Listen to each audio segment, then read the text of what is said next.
Hi guys, good evening. So, amo ni ang kinabuhi ko subong diri sa may ano.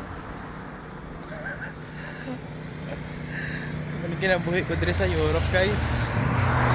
Bugtaw, duty, kaon, tulog. So, time check tayo ngayon is alas 9:07 ng gabi. Tingnan nyo. Tanawan nyo ang panahon, ang palibot. So, going to duty. Okay, night shift tayo ngayon.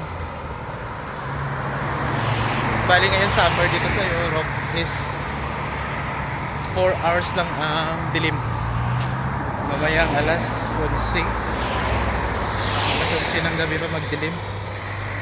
Tapos mga bandang alas 3:30 o alas 3. Sikat na naman si Haring. So yan lang ang life natin, guys. Please subscribe and ano ba? Balo mag vlog, guys. Sige na, bye bye.